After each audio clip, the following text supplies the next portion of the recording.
Ladies and gentlemen, today we're going to be talking about the situation in Egypt right now. On the 30th of June 2013, the Egyptian people decided to take over their country. They decided that the regime of Muslim Brotherhood is taking the country into a dark tunnel. Nothing is being practiced based on any democratic process. 12-year-old Ziad Mohammed Ahmed is very happy to be back home, playing with his 9-year-old twin sisters. A month ago, the police arrested him as he was on his way back from watching his favourite football club training in downtown Cairo. They accused him of vandalising a nearby upmarket hotel. Accusations he denied as they dragged him into a police van. He says they hit him to try and make him confess. They beat me on my leg, on my side, and pulled my hair. They slapped my face. He was taken to an adult prison on the outskirts of Cairo, where he saw other detainees being tortured.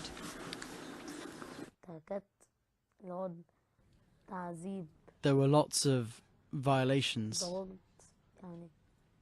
torture, rapes, and electric shocks. They threw water on them and gave them electric shocks. It was like they were dying from the electric shocks.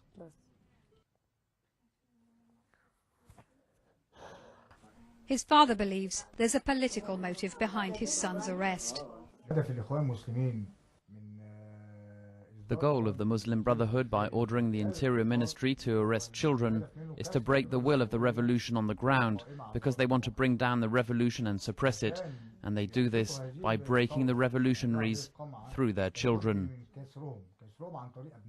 Hundreds of children have been rounded up during the violent protests against the government that have erupted here over the past few weeks. Many of them were taken to illegal camps run by the security forces, and some, like Ziad, have ended up in adult prisons. Under Egyptian law, children should be held in juvenile detention centres, but according to rights groups, this isn't happening.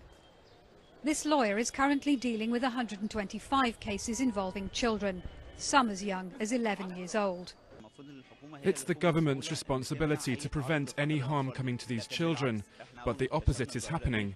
As soon as we saw this phenomenon, we lodged a complaint with the General Prosecutor. He is our last hope, but unfortunately no official steps have been taken. The Ministry of the Interior refused to talk to us about why this is the case.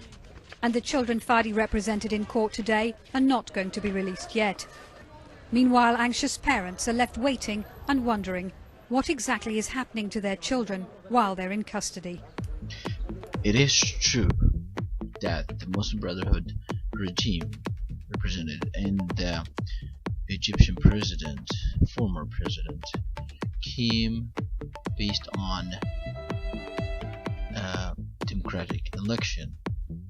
However, this election has been challenged by many people about the, first of all, the validity of the process based on the law that was deemed to be illegal or not confirmed with the provisional constitution. Therefore, the fruit of the poison tree is definitely applied to this election, and the results is doubtfully valid. Now, second, if there are a lot of allegation of fraud, and these allegations, it's not only fraud and forgery as well. These allegations never were investigated by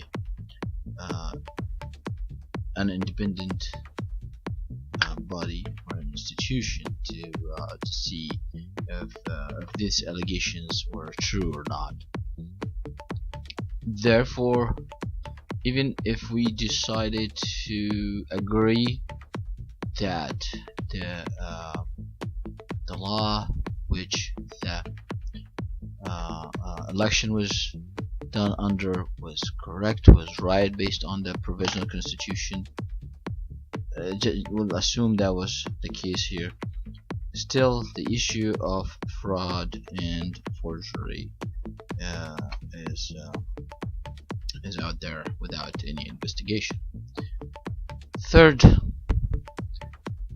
when we just focus on democracy based on election, I think we don't have a valid way of analyzing the political process.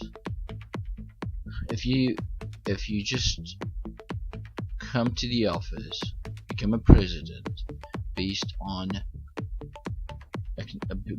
election, and then after that you completely ignore the will of the people, then there is no democracy.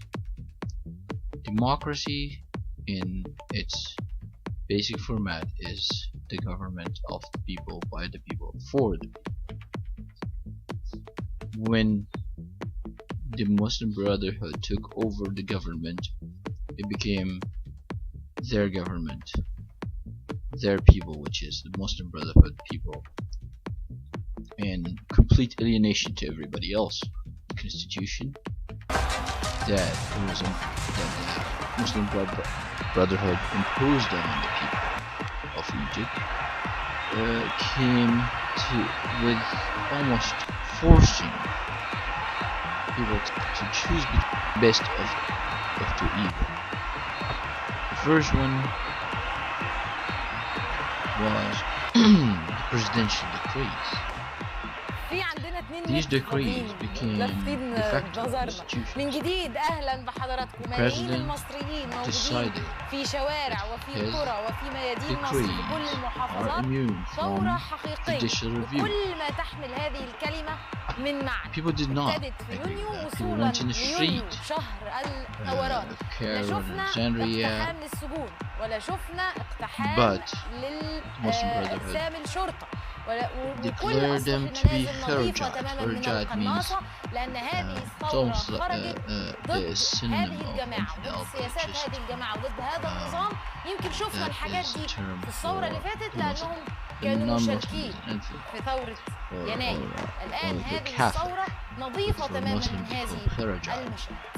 Heretic, basically. Just because they are going out asking for their rights. So you are heretic because you disagree with the regime. You are heretic because you tell the president you are wrong. You are heretic because you say, I want more rights. But that was the problem.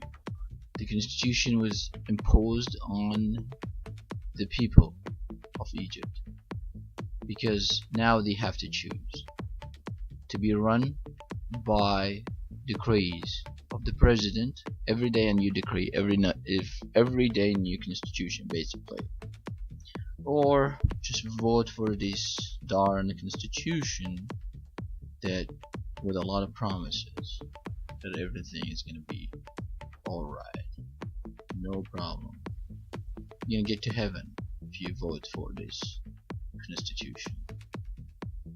You will go to hell if you don't vote for this constitution. You are infidel if you don't vote for this constitution. A lot of problems. I mean, there was mismanagement, there's misrepresentation. 1 year, one complete year of failure. Democracy was never practiced. There were no institutions. The strong voices in the Egyptian Supreme Court, actually the Egyptian Constitutional Supreme Court, he changed the constitutional provision about this court just to be able to eliminate their strong opposition, the strongest opposition in this court. It's complete manipulation. Majlis al-Shab, well, the parliament basically has two chambers. One is Majlis al-Shab, which is the House of Representatives, and the second is Majlis al-Shura, which is the Consultative Council. Well, the Supreme Court, the Constitutional Supreme Court, decided that once again the election law was invalid. Therefore, the first chamber, which is really the one that appointed to enact laws, was completely dissolved. The second one, which is a consultative council, supposed to be really, as it said, consultative, that it has no real power in enacting laws. That was the one remained, and this was the one with majority Muslim Brotherhood and Islamists, and this was the one enacting laws completely against the constitution and against the jurisprudence, the Egyptian jurisprudence from the 20th, 30th, back before even the first Egyptian revolution. So there was nothing going on in the right path. If we are just so far I have been only focusing on the political process and the legal process. I